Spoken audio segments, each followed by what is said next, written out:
Ini materi ini udah saya share ya sebelum kuliah loh.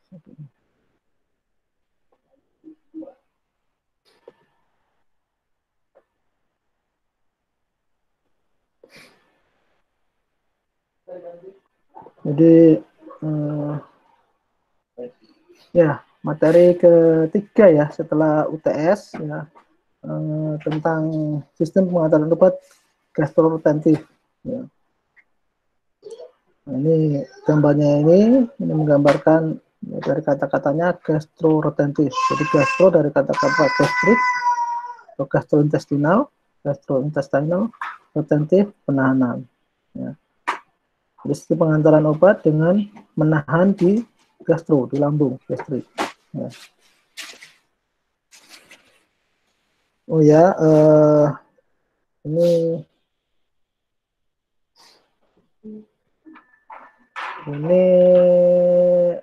ya, tuh slide kuliah kali ini.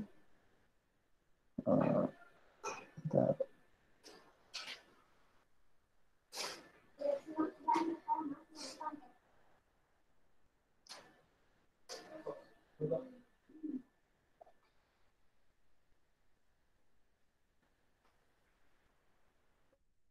Ini bahasa Indonesia ya, karena ketika saya membaca rancangan pembelajaran semester ini dan saya buka-buka file saya masih ada materi ini dan ada sedikit modifikasi, sedikit tambahan. Kita akan bicara urut-urutannya, pendahuluan tentang gastroenteritis drug delivery system, definisinya bagaimana, ya, definisinya bagaimana, terus dinamika yang terjadi di gastrointestinal, kebutuhan terhadap gastroretensi, faktor-faktor yang mempengaruhi macam-macamnya, evaluasi, dan akhirnya kita akan bicara tentang summary, ya, ringkasan dari kuliah ini. Ya, sebagai pendahuluan, ya, jadi rute oral, ya, ini mungkin yang untuk kesekian kalinya dan ini memang kenyataannya demikian bahwa ketika kita berbicara pengobatan ya, atau medikasi ya, atau drug administration ya, itu rute oral, pemberian oral itu merupakan yang paling diterima pasien, konsumen paling familiar, sehingga oral delivery ini itu menjadi ya rute pemberian yang paling populer ya, sehingga obat-obatan ya itu pasti mindset awalnya ya, itu bagaimana obat itu mampu dibuat dalam kondisi oral atau diberikan secara oral. Ya. Kecuali dengan menyatakan lain, misalkan stabilitas dari zat aktifnya, sifat fisika kimia dari zat aktifnya, terus kondisi bagaimana obat ini di dalam tubuh, baru oh ternyata ya Pak, untuk mencapai rute oral perlu treatment atau modifikasi ya, tertentu sehingga belum bisa diberikan secara oral. Makanya kalau pekan lalu ya kita diskusi tentang sistem pengantaran obat berbasis produk-produk teknologi. Di sana kan salah satu tantangan, bukan di dunia sih, tapi di Indonesia. Tapi kalau di dunia kemarin sudah saya paparkan kan, sudah mulai dan bahkan mungkin sudah ada produk insulin oral yang itu sudah sampai ke konsumen. Ya, itu. Jadi itu untuk oral itu merupakan rute yang paling familiar, paling populer. Ya. Sementara itu yang berikutnya adalah terdapat kelemahan dari sekian konvensional. Ya. Jadi sekian konvensional itu umumnya dia immediate release atau lepas segera. Nah ini mulai timbul latar belakang atau timbul pemikiran ya bahwa ternyata ada beberapa obat ya, ada beberapa zat aktif yang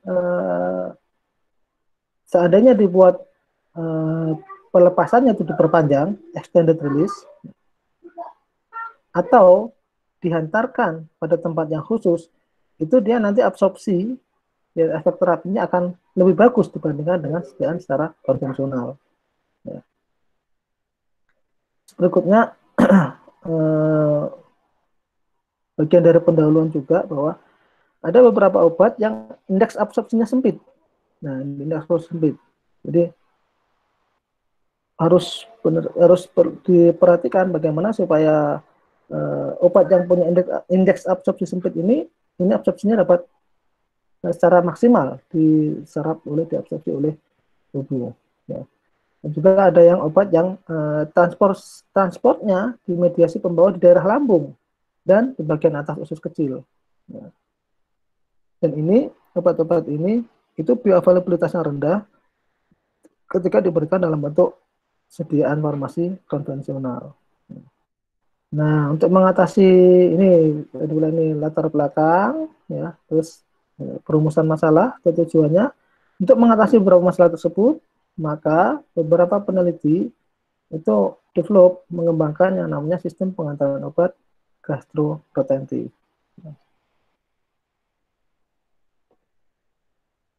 Nah, jadi apa itu gastroretentif, ini lambung, ya, yaitu sistem pengantaran obat yang harapannya itu yang mampu menahan obat di dalam saluran pencernaan, khususnya di lambung, ya.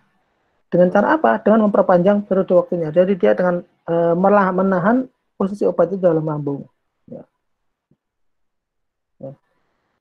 Setelah obat lepas selama periode waktu yang dipersyaratkan, ketersediaan akan terdegradasi tanpa menyebabkan gangguan pencernaan. Ingat rute bagaimana liberasi dilepaskan. Dilepaskan kalau dalam tablet pada umumnya liberasi dengan uji disintegrasi, yaitu waktu hancur, liberasi, absorpsi, distribusi, metabolisme, dan eliminasi. Ya. Nah, jadi yang pertama diliberasi dulu, ya, dengan cara terdegradasi tanpa menyebabkan gangguan pencernaan. Ya.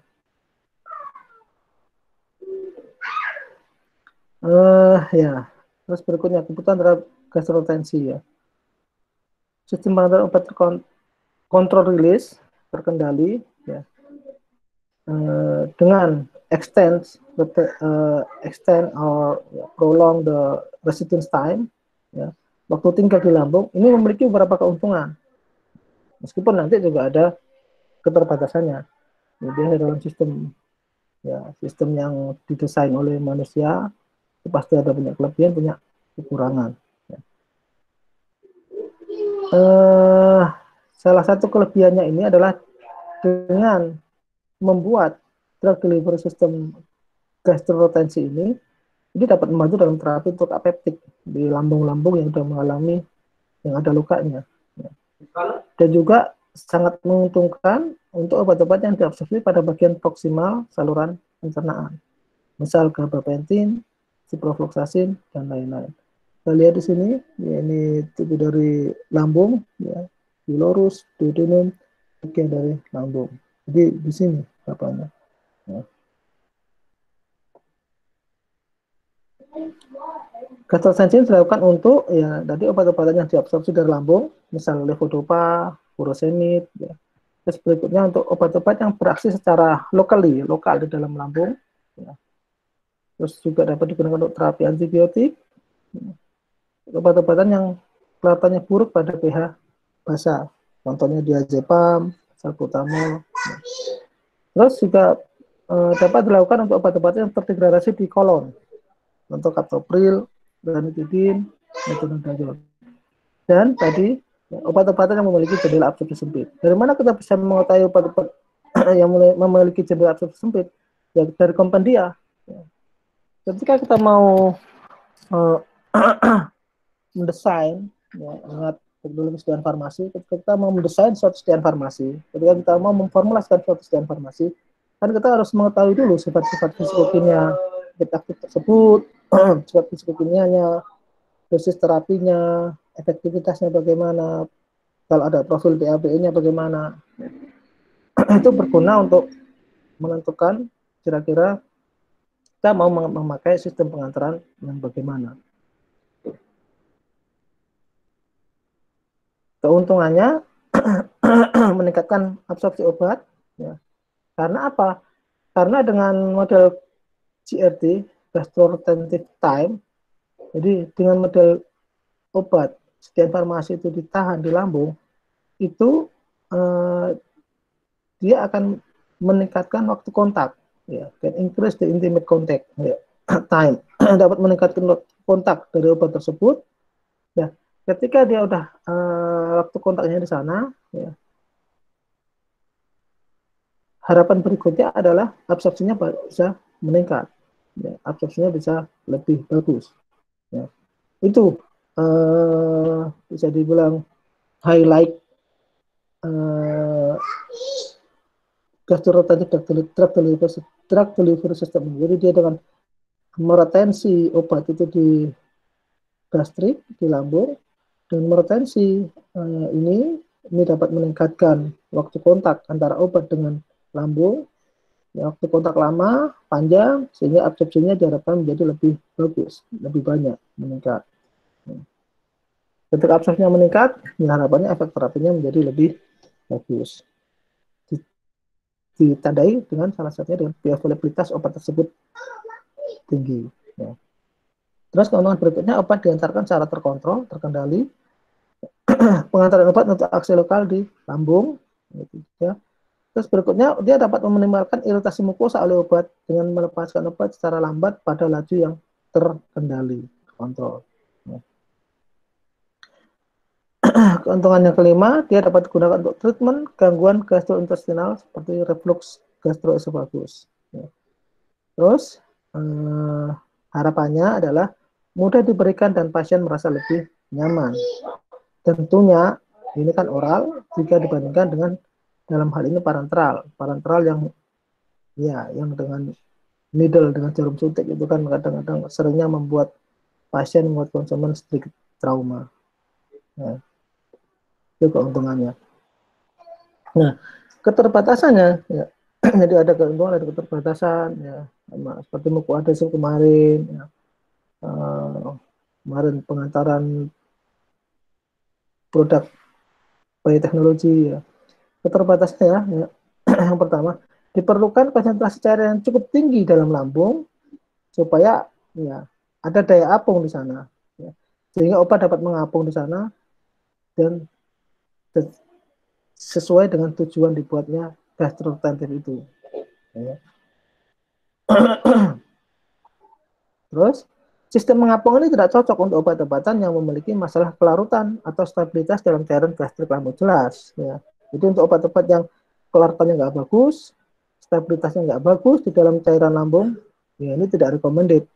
Karena ya nanti dia kontaknya di sana, ya, tempat aksinya itu di sana, di lambung. Gitu. Berikutnya, obat-obatan yang diabsorb secara baik sepanjang saluran pencernaan dan yang menjalani first pass metabolism, first pass effect, karena di metabolisme di hati secara signifikan, ini juga kurang pas untuk GRDDS, gastroretentive drug delivery system. Kenapa? Karena pengosongan lambung yang lambat dapat menyebabkan penurunan bioavailabilitas sistemik. Terus obat-obatan ini, ya, tidak cocok untuk obat-obatan yang, atau sistem pengantaran ini tidak cocok untuk obat-obatan yang dia menyebabkan iritasi terhadap mukosa lambung.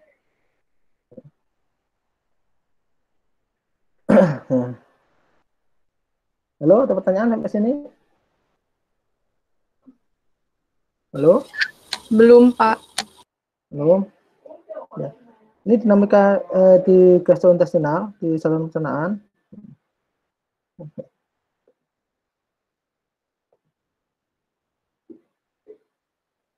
Belum, bos.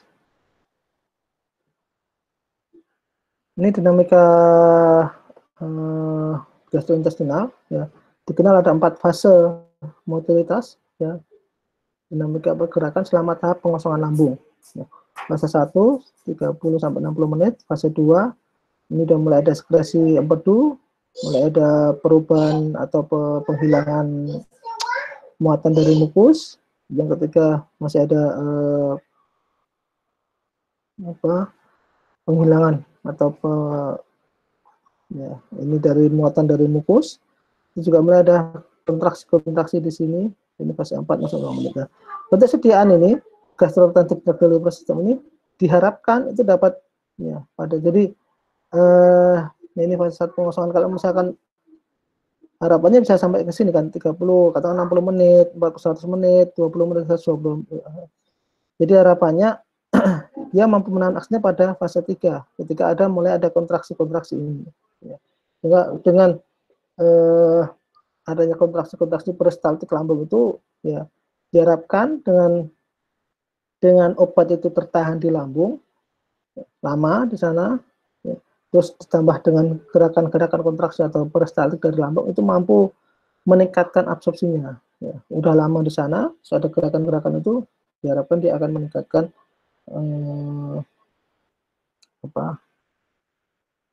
absorpsinya, jadi lebih signifikan.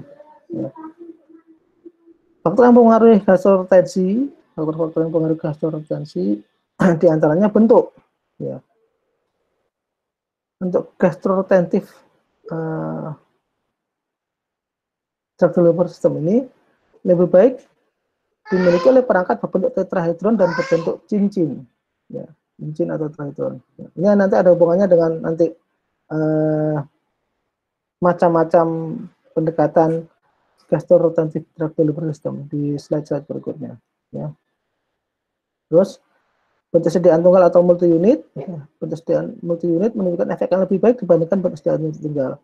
Jadi kalau pentersediaan unit tunggal itu yang misalkan tablet besar atau kapsul ya. Kalau multi unit kalau di lambung mungkin sekarang makanya di micronize. Loncat apa? Loncat. Loncat.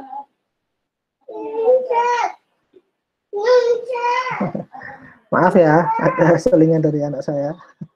Ya nggak apa-apa Pak. Jadi ada, jadi kalau sediaan unit tunggal itu misalkan tablet, kapsul ya. Kalau multi unit seringnya kalau di lambung itu dibuat micronize ya, mikropartikel. Ya. Nah, terus berikutnya ada kandungan kalori. Jadi makan yang banyak itu bertanggung jawab terhadap peningkatan GRT. Ya. Jadi karena dengan makan yang banyak, ya, tapi sebenarnya ini gambaran aja. Tapi tentunya kondisi di lambung, apakah lambung kosong atau ada makanannya itu berpengaruh terhadap absorpsi tubuh, absorpsi obat itu dalam tubuh. Ya.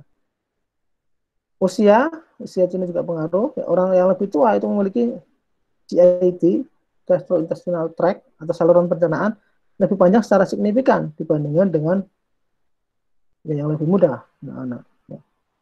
Dan secara postur, gastroretentive drug delivery system ini dapat bervariasi antara posisi pasien tegak dan terlentang. Ya. Makanya sangat tidak disarankan ya kita minum obat itu sambil terlentang rata sambil tiduran. Ya, jangankan minum obat ya, makan saja juga sangat tidak disarankan. Ya. Apalagi ya minum obat yang ya kalau kayak makan itu kan bisa dibilang metabolisme tidak butuh akurasi yang tinggi. Tapi kalau kayak minum obat itu kan kita butuh akurasi yang tinggi. Pertama terkait dengan efek ya obat itu metabolisme obat tersebut. Nah, ini mulai masuk macam-macam sistem gastroretentif. Ya. Jadi ada beberapa pendekatan bagaimana caranya supaya obat itu dapat retens, dapat tinggal lama di lambung. Yang pertama dan floating drug delivery system, jadi dengan sistem pengantaran obat yang floating, mengapung. Jadi di sini obat itu dibuat mengapung di lambung. Ya. Ada juga bioadhesive drug delivery system, ini sistem pengantaran obat dengan bioadhesive. Ya. Seperti 2 pekan yang lalu, jadi pendekatannya dengan mukoadhesif dengan menggunakan polimer bioadhesif. Terus ada juga pendekatan dengan expandable drug delivery system, sistem pengantaran obat dengan expandable, dia dapat mengembang. Ya, jadi gambarannya nanti ya di slide berikutnya. Jadi obat itu dibuat dia di dalam lambung dia bisa mengembang swell dan sehingga dia bisa bertahan lama di sana. Ya. Terus juga dengan high density system, dengan membuat sistem density kerapatan bobot jenis yang tinggi, ya, obat itu. Ya.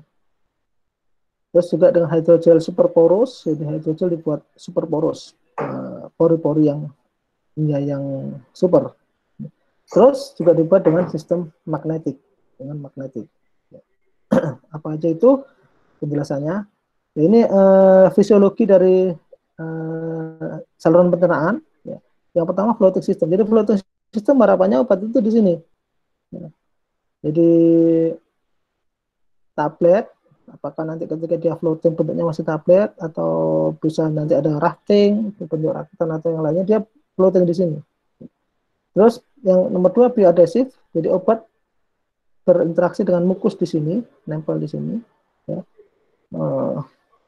Yang ketiga soluble system di sini tiga. Jadi obat di sini saat nanti dia bisa mengembang swell, ya, sehingga dia bisa bertahan di sini. Ya. Dia nggak ikut ke sana, nggak ikut ke bawah, tapi dia bertahan di sini. Yang keempat dengan high density system, ya, dengan dibuat bobot jenis yang tinggi, kerapatan yang tinggi, dan dia bisa bertahan di sini. Ya.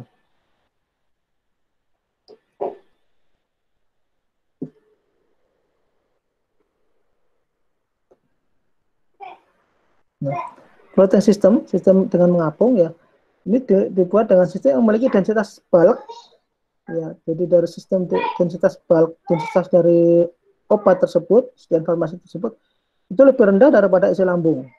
Ya.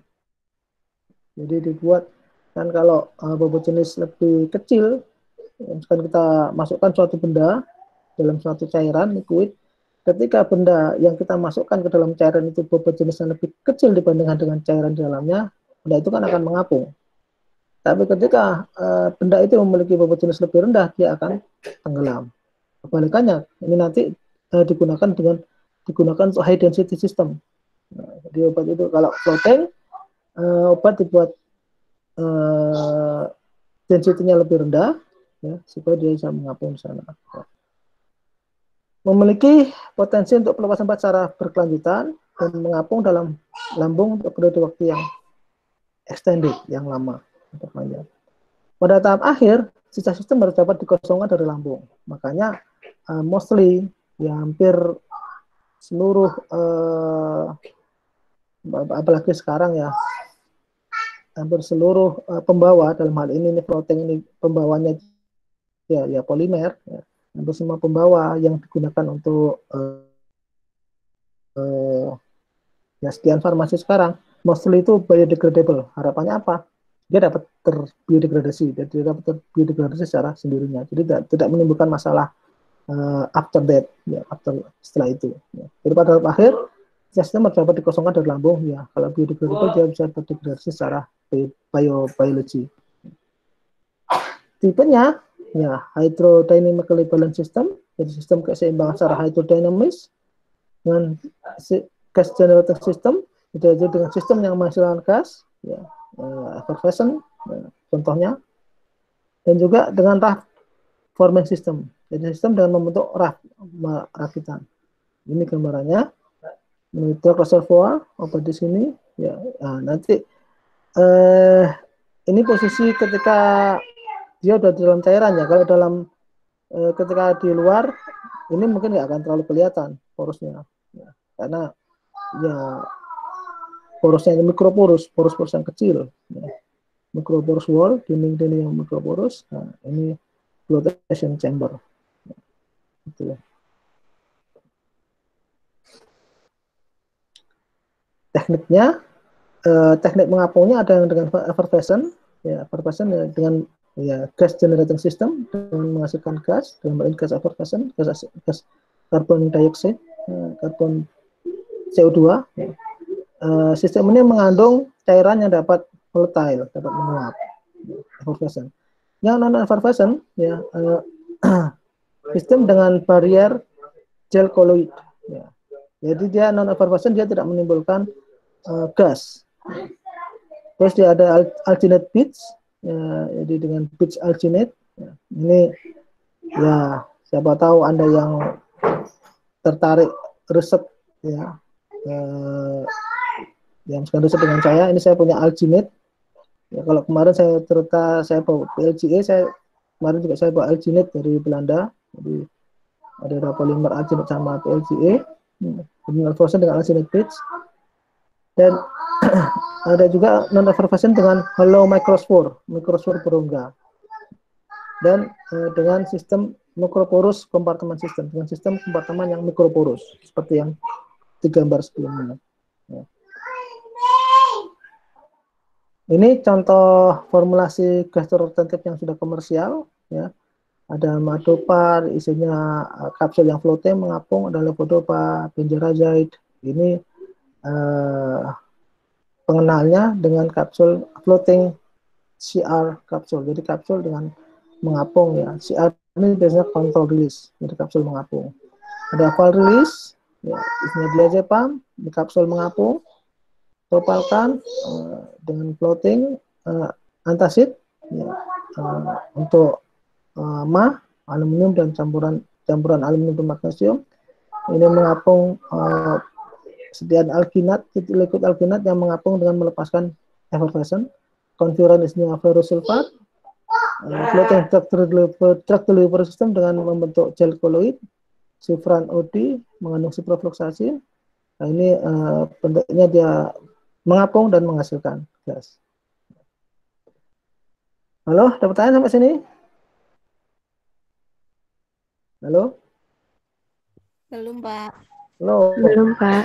Nah, ini coba ini saya ini sebenarnya nanti di akhir ada riset dari mantan mahasiswa saya juga, tapi ini saya ini dari YouTube.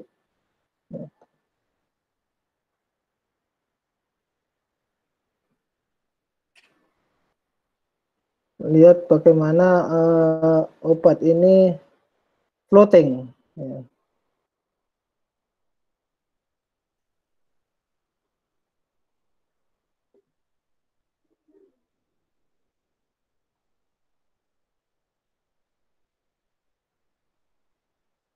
Lihat di awal-awalnya di bawah, terus dari beberapa porosnya itu ini air, mulai swell, mengembang. Ya. Nah, di sini ketika dia mengembang, berat jenisnya dia udah mulai ini.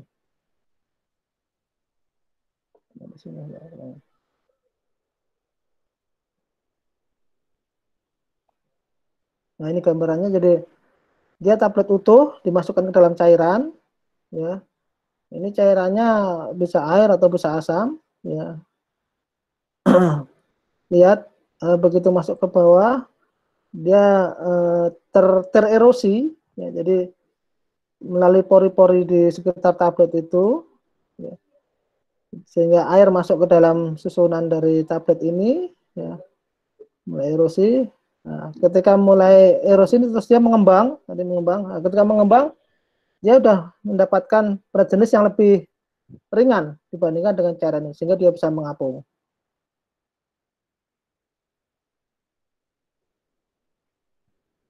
Nah, itu orang India lagi hitung waktunya, ya. Ke sini, ya. Terus berikutnya ada dengan sistem keseimbangan hydrodynamic, ya, dengan hydrodynamic balance system. Ini merupakan persediaan unit tunggal, ya, kapsul, contohnya di sini. Menurut satu atau lebih gel yang terbentuk dari polimer hidrofilik seperti hidroksipropyl methyl cellulose (HPMC), HEC, hidroksi ethyl cellulose. Nah, ini ya, ini gambarannya, ya. Obat ini biasanya dicampurkan dengan satu polimer dan biasanya diberikan dalam kapsul gelatin. Dan kapsul ini saat melarut dalam cairan lambung, hidrasi dan pengembangan permukaan polimer menghasilkan massa mengapung. Jadi gambarannya ini kapsul, ya, tapi dia dengan menggunakan ya ini kapsul biasa, ya, kapsul gelatin, ya. Nah, tapi isinya adalah obat, ya, ini obatnya, dan hydrophilic polimer. Jadi polimer-polimer yang suka air. Contohnya di sini HPMC dan HEC. Ini, dan begitu dia masuk ke dalam cairan lambung, ya, di sini ini kan akan degradasi akan hancur terlebih dahulu, ya, cangkang kapsul gelatin ini. Begitu cangkang kapsul gelatin ini lepas, ya, secara perlahan-lahan, ya, obat ini akan berdifusi. Dan obat, ya, tentunya sebelum obat berdifusi, ya, ada mekanisme obat berdifusi, ada air yang masuk, ya, intensitasnya kurang dari 1, sehingga dia bisa perlahan-lahan dia akan floating, ya, akan mengapung.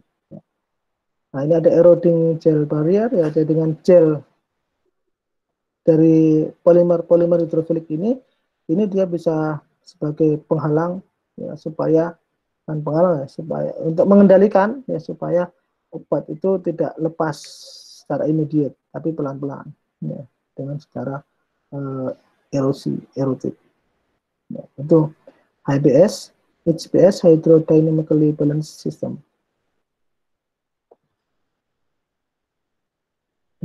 Selanjutnya gas generating system, ya. Ini mengandung karbonat atau bikarbonat, ya, yang menghasilkan CO2 effervescent karena reaksi mereka dengan asam, baik dari asam lambung atau koformulasi sebagai asam sitrat atau asam tartrat. Nah, ini mungkin yang perlu diperhatikan terkait gas generating system ini, ya, atau effervescent ini adalah sifat dari zat itu sendiri, ya. Apakah dia kompatibel dengan asam-asaman atau tidak. Kalau misalkan ternyata dia inkompatibel dengan asam-asaman, asam sitrat, asam tartrat, atau asam stearat dan lain-lain asam-asaman yang dapat digunakan sebagai pemicu terbentuknya gas CO2 di dalam air, karena effervescent itu kan, jadi kita formulasikan di produk kita, dalam produk obat kita, formulasi obat kita itu mengandung karbonat atau bikarbonat dengan asam-asam ini. Sehingga begitu obat ini masuk ke dalam air, ya, ada karbonat dan asam sitrat ketemu dengan air sehingga dia akan menghasilkan CO2. Jadilah, ya, effervescent. Nah, jadi perlu diperhatikan buat obat-obat yang inkompatibel terhadap asam atau bikarbonat. Sehingga ketika obat itu diketahui inkompatibel atau, ya, inkompatibel atau OTT, obat tidak tersatukan dengan karbonat atau asam tartrat, so this is you cannot use for this. Jadi kita nggak bisa menggunakan sistem yang menghasilkan effervescent gas ini. Kita harus memikirkan pendekatan yang lain. Nanti saya akan cerita hasil riset kakak kelas kalian dulu di akhir. Pada sistem unit tunggal, substansi effervescent berada pada gambaran hidrofilik dengan CO2 diserap dalam matrix yang mengundang. Ini obatnya, ya, convention recipe. Ini ada, ya, konvensional, jadi obat plainnya, lapisan effervescent dan semi-permeable membran. Ini water penetration masuk, CO2 keluar dan dia drop obat berdifusi. Tapi dari sisi floatingnya mungkin ini akan lebih cepat floating. Begitu masuk air langsung dia langsung floating. Ya. Karena ada bantuan, ya, desakan dari lepasnya CO2 itu. Ya. Berikutnya raft forming system. Jadi terdiri beberapa senyawa bentuk gel, ya, dan juga hidrofilik gel. Contohnya natrium alginate mengandung karbonat atau bikarbonat, ya, menghasilkan suatu lapisan di atas cairan kapsul. Jadi di sini. Jadi begitu ada obat dimasukkan nanti dia perlahan-lahan keluar dan dia akan membentuk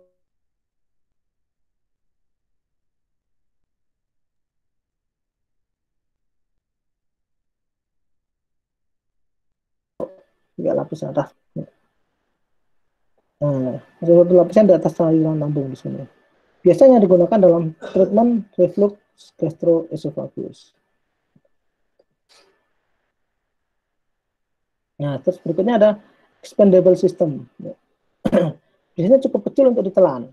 Nah, tetapi ketika dalam lambung, setelah kontak dengan cairan lambung, sebenarnya akan mengembang, swelling, jadi ukurannya lebih besar, sehingga retensi lambung tercapai. Setelah obat lepas, sistem harus bertahan menjadi bentuk akhir yang kecil untuk memudahkan evakuasi. Atau kalau misalkan dia menggunakan polimer biodegradable, ya dia akan terdegradasi dengan sendirinya. Ini expandable system, ya, ada dua pendekatan, swallowable system, unfoldable system.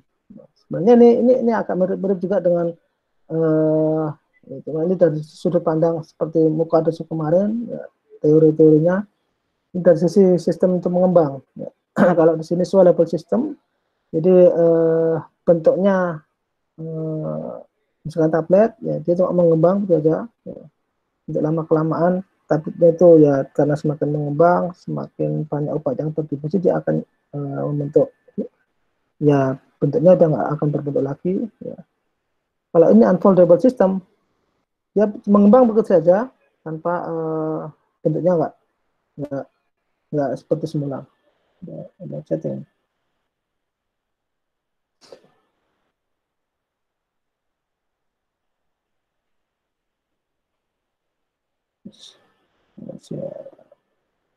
Pasti udah upload absen. Ya, unfoldable system, swallowable system. Ya.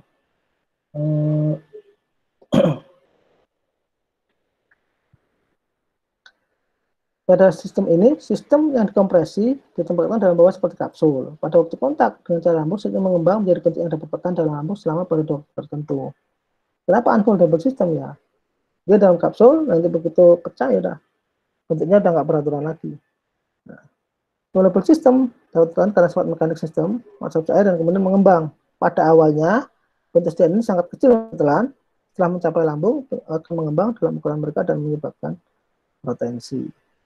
Ya. Terus superporous hydrogel, ya. Mempunyai ukuran pori berkisar dari 10 nanometer hingga 10 mikrometer. Ini gambarannya. Ya. Porinya, ini mungkin porinya 10 nanometer, ini porinya 10 mikrometer. Maybe ya. Ya, gambarannya bisa dilihat di sini, ini pakai deskripsi gambarannya.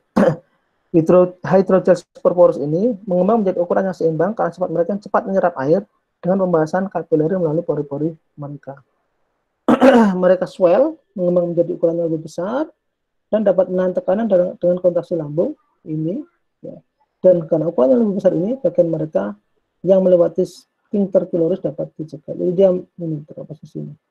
Di awal kecil, itu kena lambung, dia swell, mengembang dan gede sekali di sini. Ini dia akhirnya tidak terlaksana. Dan dengan di sini secara gradual, sustain release, berkelanjutan, obat-obatnya itu dilepaskan di lambung. Bioadesif, ya ini muka adesif, misalnya akan melekat pada permukaan mukosa, tadi sudah dijelaskan di awal, dalam saluran pencernaan yang menghasilkan retensi lambung yang berkepanjangan. Extended. Sistem magnetik, nah ini mungkin yang saya pikir mungkin ini jarang dipakai karena relatif kurang comfort, kurang nyaman ya. Ini penelitian mengandung magnet internal kecil.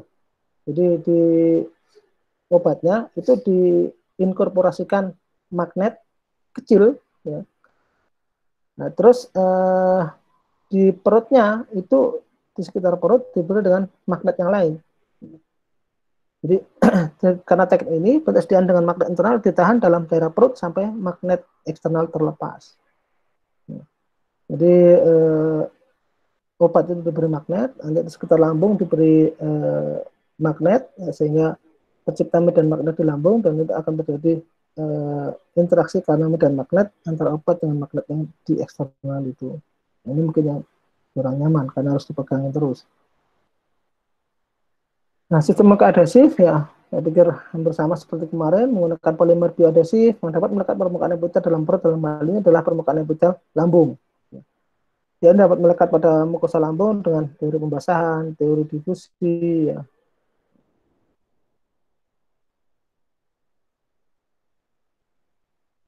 Absorpsi yang menunjukkan bahwa sekali underforce, teori elektron, ya. Kemarin malah 7 teori ya di sana. Ini contoh muka adhesif ya. Ini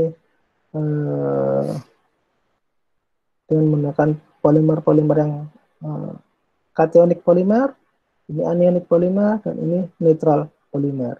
Ya. Tinggal kapan kita menentukan apa mau menggunakan kationik, anionic, netral ya. kita menggunakan, kalau misalkan ini mukoadhesif ya, kita menggunakan apakah kationik, anionik, atau netral. Harus dilihat dulu dari sifat fisikokimia, data-data sifat fisikokimia, bioavailabilitas terkait zat aktif yang akan kita deliver menggunakan pendekatan biadhesif lambung. Ini jadi sistem pengantaran obat mukoadhesif per oral.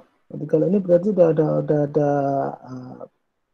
di pasaran udah ada, contoh glipizid, mikrokapsul, polimer mukoadhesifnya ada HPMC, hidroksipropylmetilselulosa, sodium karboksimetilselulosa, metilselulose, karbopol, metoclopramid, bentuknya mikrokapsul, bentuknya ketosan, bentuknya HCl, bentuknya tablet, ada hidroksipropylmetilselulose, sodium karboksimetilselulose, sulfat, tablet metocel E4M. Sistem swallowable, sistem mengembang, ya. Pertahanan di lambung lebih besar daripada sistem interviloris, tetapi harus kecil untuk ditelan. Sistem ini mengembang berkali-kali jauh lebih besar daripada ukuran aslinya. Cross-linking atau pautan silang, ini harus optimum, sehingga tautan silang, kalau misalkan kita mau menggunakan tautan silang, biasanya kalau tautan silang terkait dengan polimer yang dibawa, sehingga cross-linking ini tidak ikut mengembang. Dengan sistem swallowable ini, yang polimer yang sudah digunakan diantaranya ketosan, hidroksipropylmetilselulose, natrium glycolate, karbopol. Obat-obatan yang sudah digunakan menggunakan sistem swallowable ini diantaranya diclofenac, ciprofloxacin, dan furosemide.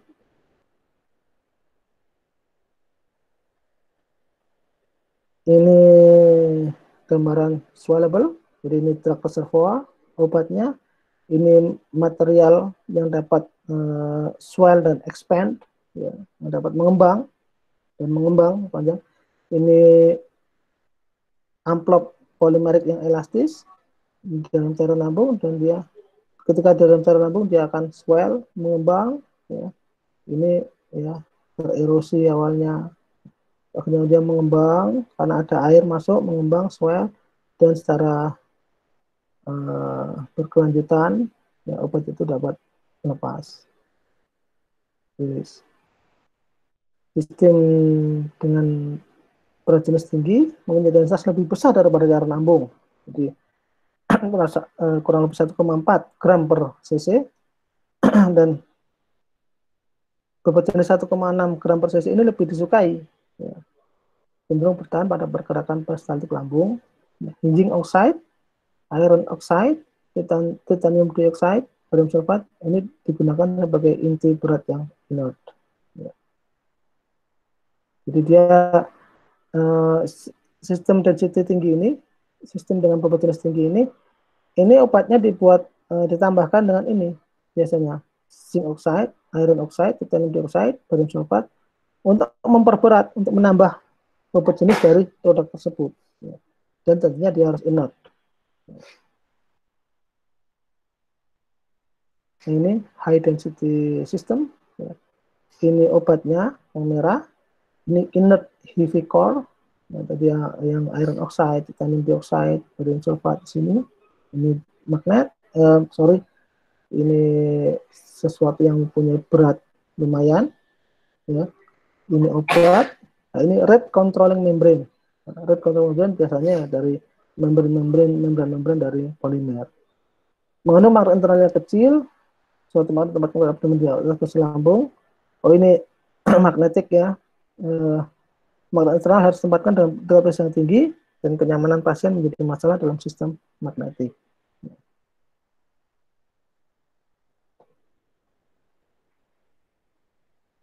Karena evaluasi sistem pengantaran obat gastroenteritis. Evaluasi umum, penampilan tes umumnya ya, atau makroskopik, dan ini yang umum tes umumnya ada penampilan, kekerasan, tablet, durabilitas kalau dia tablet, kandungan obat, ya, drug content, drug loading, variasi bobot untuk tablet dan kapsul, keseragaman kandungan untuk mencari ya keseragaman kandungan dari batch tersebut, waktu resolusi dan pelepasan obat. Terus karena dia gastroenteritis drug delivery system, ada tambahan untuk evaluasinya adalah waktu awal mengapung dan durasi mengapung. Ya. Waktu awal mengapung, jadi ketika kalau Anda amatin di video YouTube tadi, itu kan di akhir-akhir kan suara orang, ya mohon maaf, suara orang India kan menghitungi berapa lama itu. Nah, jadi dia mencatat timernya. Waktu awal mengapung dan durasi mengapung dilakukan dalam asal alat solusi dalam cara lambung simulasi simulation gastric fluid dan 0,1 NaCl juga pada kondisi 37 derajat Celcius. Interval waktu antara permulaan tablet masuk ke medium disolusi hingga tablet mencapai permukaan, ya, tadi sebut waktu awal mengapung, buoyancy lag time, dan durasi mengapung diamati secara visual. Berikutnya ada swelling studies. Ya, jadi untuk mengetahui swelling behavior, tablet ditimbang satu persatu, U1, dan ditempatkan dalam cawan peti yang mengandung 15 ml 0,1 NaCl. Ya. Ada interval waktu tertentu, tablet diambil dari cawan petri dan kelebihan permukaan air dihilangkan menggunakan kertas saring.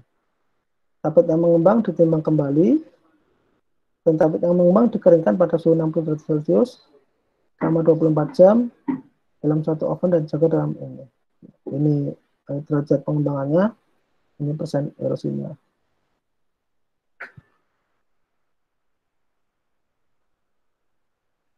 Hati-hati, suaranya agak dikecilin. Ini derajat pengembangannya, ini persen erosinya untuk mengetahui studi pengembangan swelling studies. Ini summary-nya. Ya. Restorative drug delivery system ini merupakan sistem yang ya, disukai untuk mengantarkan obat yang memiliki jendela absorpsi sempit, ya, berkaitan dengan daerah lambung. Ya. Saat ini sejumlah device drug delivery dikembangkan untuk ya, bertujuan untuk melepaskan obat ini daerah lambung. Ya. Meskipun demikian, ya, selain sistem pengantar ini memiliki beberapa keuntungan, sistem ini juga mempunyai keterbatasan. Ya. Selain keterbatasan yang disebutkan tadi di slide sebelumnya, keterbatasan yang ada dalam sistem ini adalah korelasi antara in vitro in vivo yang relatif rendah. Nah, ini saya tunjukkan contoh hasil riset, ya, penelitian kakak kelas kalian, ya, dia menggunakan captopril sebagai zat aktif. Halo, halo, halo. Iya, Pak. Iya, Pak. Iya, Pak. Masih ngikutin? Masih, Masih, Pak. Pak. Nah, ini ya siapa tahu nanti ada yang tertarik riset meneruskan risetnya Dike. Jadi ini dulu yang riset ini Dike tahun 2008. Sekarang kan 2019, jadi 2017 ya, 9 tahun di atas kalian. Dike ini menggunakan captopril sebagai zat aktif dan dia floating, mengapung. Ini sepertinya ini waktu awal-awal tablet itu mengapung. Jadi di Dike ini dia menggunakan, seingat saya polimernya itu alginat, ya. Tapi alginatnya itu di crosslink dengan menggunakan kalsium klorida. Ya. Kenapa di crosslink? Tujuannya adalah supaya ikatannya atau ya matriks yang terjadi yang dihasilkan oleh alginat dalam mengikat captopril ini itu menjadi lebih kuat. Karena ini memang tujuannya ya floating, berlama di lambung, ya. Karena waktu itu salah satu alasan Dike mengangkat ini adalah karena captopril bioavailabilitasnya relatif kurang bagus, ya. Salah satu ininya di waktu itu approach-nya, pendekatan dari Dike dibuat dengan floating. Ini lihat, ini bentuknya spek 1, 2, 3, 4, 5. bentuknya masih seperti tablet sempurna. Nah, ini waktu berikutnya, interval time berikutnya, bentuk tabletnya udah mulai agak macam-macam. Ya, ini berarti udah mulai swell, mengembang. Ya. Ini risetnya Dike. Ya. Ini jam berikutnya dia mulai mengembang lagi ya. Ini kalau Anda bandingkan dengan yang di YouTube, bentuknya relatif bertahan lama punya Dike ini, yaitu karena oleh Dike agendanya di crosslink. Jadi dia relatif mampu mempertahankan bentuknya dan lumayan lama ini waktu itu. Nanti Anda bisa search di artikelnya Dike. Ya. Kalau ini contoh tablet muka adhesif metformin, riset saya tahun 2011. Jadi dia di metforminnya ditempelkan di mukus. Kalau di sini sebenarnya ini dia pakai mukus intestin, mukus usus, ya, bisa bertahan lama. Ya. Ini contoh uji swelling, uji swelling behavior, swelling study, uji pengembangan. Nah, ini juga di antara beberapa tujuan polimer itu di crosslink atau dimodifikasi, tujuannya adalah diantaranya supaya agak mengendalikan swellingnya, karena kalau obat terlalu swell itu juga khawatir nanti terjadi bumping, explosive release, jadi dia langsung lepas gitu. Nah, dengan di crosslink harapannya pelepasannya itu bisa menjadi benar-benar sustain, berkelanjutan, pelan-pelan. Dengan di crosslink itu dia tidak langsung mengembang sehingga benar-benar pelepasannya mengembangnya pelan, tidak terlalu gede, sehingga dia pelepasannya bisa menjadi sustain. Nah, ini risetnya Dike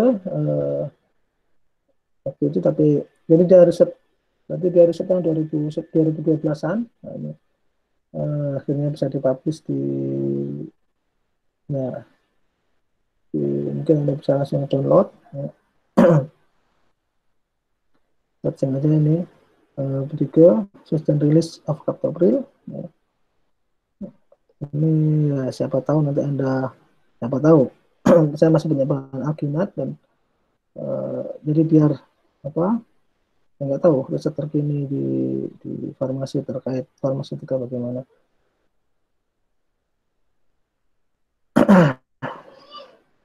Dike ini luar biasa ya, jadi ya tuh setahu saya nggak tahu selama saya di tapi sepertinya sih belum ada yang ini, karena Dike cuma cerita-cerita. Biasanya kalau mahasiswa itu kalau riset ya, terus kelasnya udah ada yang ini risetnya sama, biasanya dia akan nanya-nanya.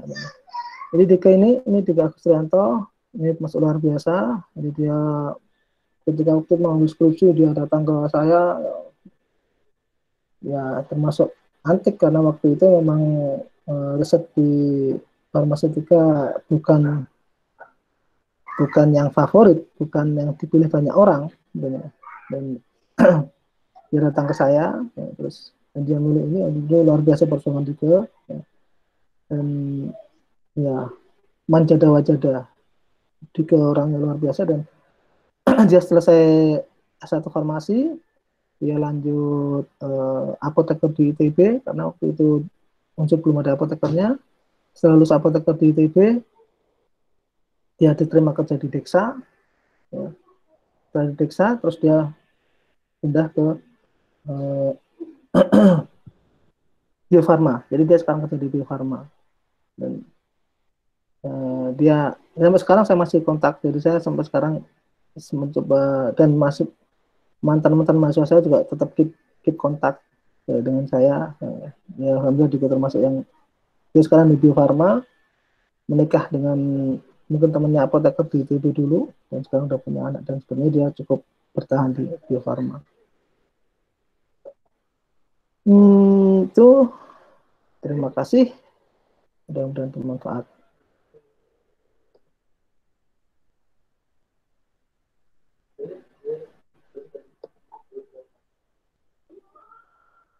Halo. Ada yang tanyakan? Izin bertanya, Pak. Ya, gimana? Nah, itu dong, biar seru. Ada yang nanya. Siapa ini yang nanya nih? Iya, Pak. Saya Ayu Azizah, Pak. Mm-mm. Sebelumnya terima kasih atas penjelasannya. Saya mau Yes. nanya ini sih, Pak, yang